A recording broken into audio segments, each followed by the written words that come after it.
Sa kwento natin ngayon, makaka-relate ako sa naramdaman ni Vina nang mamatay ang kanyang aso na itinuturing niyang anak. Dahil tulad ni Vina, mayroon din akong alagang aso na itinuring ko rin parang tunay na anak. Kasama ko saan man ako pumunta, pinagdiriwang din ng kanyang mga kaarawan, binibigay ko rin ang mga paborito niyang pagkain at talagang minahal ko siya na parang tunay kong anak.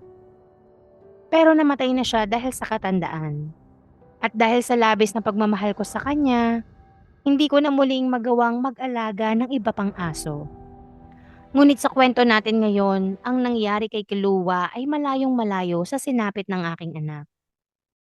At bilang isang fur parent, naramdaman ko ang sakit na naramdaman ni Vina nang mangyari ang isang kalunos-lunos na kamatayan ng kanyang anak na si Kiluwa.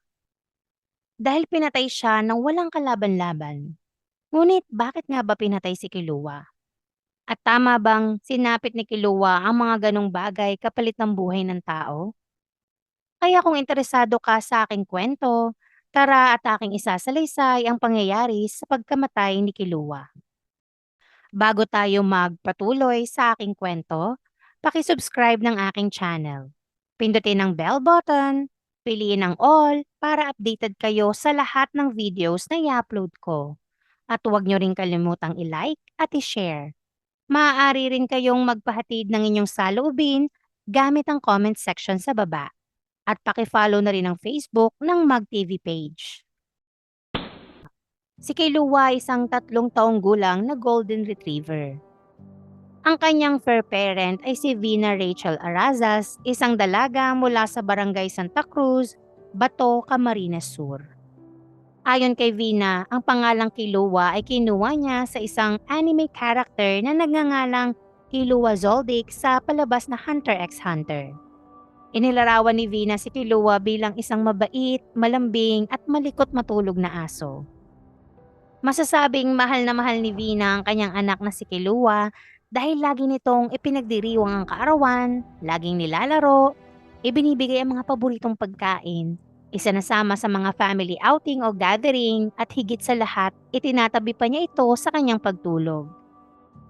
Ngunit isang umaga ng linggo ng March 17, 2024, nagising na lamang si Vina na hindi na niya katabi si Killua. At nang tiningnan niya ito sa buong bahay, wala ang kanyang pinakamamahal na anak. Kaya labis siyang nag-alala dahil lagi lamang ito sa loob ng kanilang bahay at ng mga oras na yon ang kanilang gate ay nakasarado at nakakandado, ngunit sadyang hindi niya alam kung nasan ito.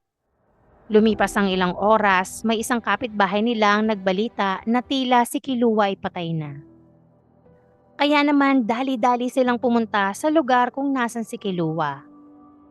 Pagkarating, nakita na lang nilang duguan si Kiluwa, wala ng buhay at nakasilid pa sa isang sako. Nang makita ni Vina ang kalunos-lunos na sinapit ng kanyang pinakamamahal na anak, hindi ito tumigil sa pag-iyak at tinanong niya rin kung sino ang gumawa nito kay Kiluwa. Walang alinlangang sumagot naman ng isang lalaki na nagngangalang Anthony Solares, isang barangay tanod sa lugar, na siya ang gumawa nito kay Kiluwa. Ayon kay Anthony, wala siyang magagawa kundi ang patayin si Kiluwa dahil ito ay umaatake ng mga inosenteng tao. Gayunpaman, hindi na makuhang makinig ni Vina sa paliwanag ni Anthony dahil sa hinagpis sa sinapit ng kanyang anak. Nang makuha ni Vina ang katawan ni Kiluwa, inuwi niya ito sa kanilang bahay upang linisan ang katawang puno ng dugo at upang mabigyan ng maayos na libing. Dahil sa sinapit ni Kiluwa, hindi mapigilan ni Vina na mag-post sa kanyang social media account upang ikwento ang sinapit ng kanyang anak at upang humingi ng hustisya para kay Kiluwa. At dahil sa post ni Vina, maraming mga tao, lalong-lalo na ang mga animal lover, ang nagbigay ng pakikiramay at simpatya kay Vina. Hanggang sa nakarating na nga ito sa Senado at tinalakay ang patungkol dito upang pagtibayin pa ang batas na The Animal Welfare Act of 1998 amended by Republic Act 10631 na pinagbabawal na pahirapan, patayin, maltratuhin o hindi mabigyan ng maayos na pag-aalaga, pagpapakain at matitirhan sa mga hayop at alagang hayop. Samantala, batay sa closed-circuit television footage o CCTV na inilabas, malalaman na ang buong pangyayari kung paano at bakit pinatay si Kilua. Batay sa CCTV, makikita si Kilua na tumalon mula sa bubong ng kanilang bahay at tumawid siya sa kabilang kalsada. Mga ilang saglit lang makikita ang nakaputing babae na naglalakad papunta sa direksyon ni Kilua. Ang babae ay ang 69 na taong gulang na si Cleofe Posuga. Ayon sa kanya, matapos niyang sumimba ng araw na yon, naglakad na siya pauwi ng kanyang bahay. Ngunit sa hindi inaasahan, habang naglalakad, inatake siya ni Kilua na nagresulta ng pagkatumba nito. At malala pa dito, siya ay nakagat ni Kilua. Dagdag pa niya sa kanyang salaysay na dahil sa sobrang gulat, parang pakiramdam niya na aatakihin na umano siya ng kanyang high blood sa sobrang takot. Sa kabutihang palad, dumating si Anthony upang saklolohan siya. Ngunit nang makuha ni Anthony ang atensyon ni Kilua, siya naman ang hinabol nito. Kaya mula sa tabing kalsada, nakarating sila hanggang sa tindahan ni Anthony at sa hindi nga inaasahan, nakagat siya ni Kilua sa binti. Pagkagat ni Kilua kay Anthony, napansin umano niyang aatakihin naman nito ang kanyang asawa. Sa pagkakataon na yon, mabilis na nakakuha si Anthony ng isang 2x2 na kahoy at hinabol niya si Kilua. Dagdag pa niya sa salaysay, habang hinahabol niya si Kilua, sinisigawan niya ang mga tao na umalis sila sa dadaanan ng aso dahil sa ito nga ay umaatake. Makalipas ng humigit kumulang na 1 oras, batay sa CCTV, nang maabutan ni Anthony si Kilua, 2 beses niya itong hinampas sa ulo, na nagresulta ng agarang pagkasawi ni Kilua. Ayon kay Anthony, matapos siyang mapatay si Kilua, hinila niya ito papunta sa tapat ng kanilang tindahan upang hintayin kung may magkiklaim kay Kilua. Lumipas ang ilang oras ngunit wala umanong nag-claim kay Kilua. Kaya tinanong niya ang kanyang kaibigan kung anong magandang gawin kay Kilua. Minungkahi ng kaibigan na ilagay ito sa sako at ilibing ito.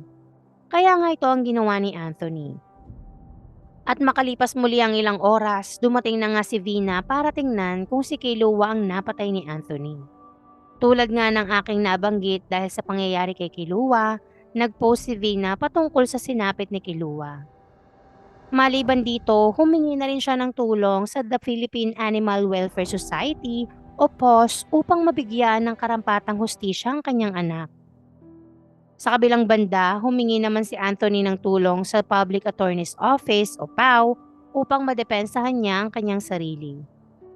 Maliban dito, humingi rin siya ng paumanhin kay Vina dahil sa ginawa niya umano kay Kilua. Nagawa daw niya ang bagay na yon dahil may tao nang napapahamak. Samantala, makalipas ang ilang araw, lumalabas na may rabies si Kilua. Ayon sa PAWS director na si Ana Cabera, si Kilua ay nagpositibo sa rabies. Ito ay batay sa pagsusuring isinagawa ng Bureau of Animal Industry.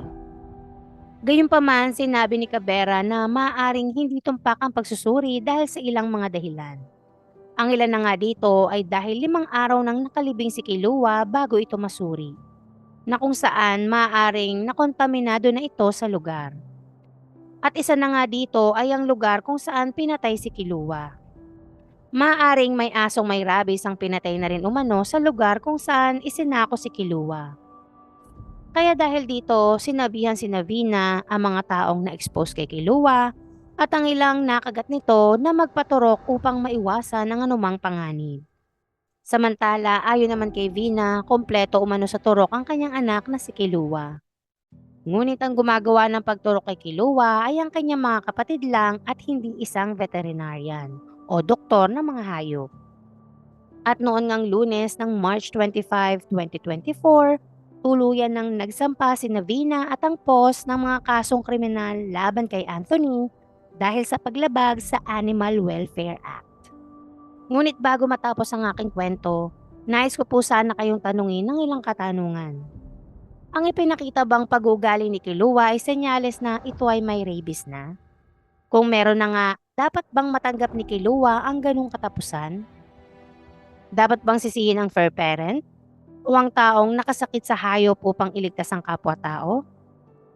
Para sa iyo, ano ang iyong masasabi sa maselang paksang ito?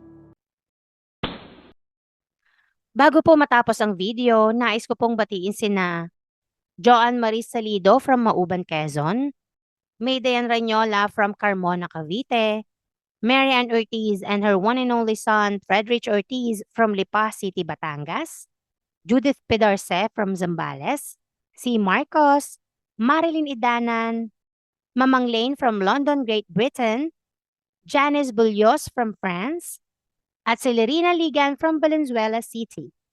Sana po ay tama ang bigkas ng inyong pangalan. At kung nais nyong magpa-shoutout, paki-comment lang po sa ibaba. Dito na po natatapos ang kwento patungkol kay Kilua.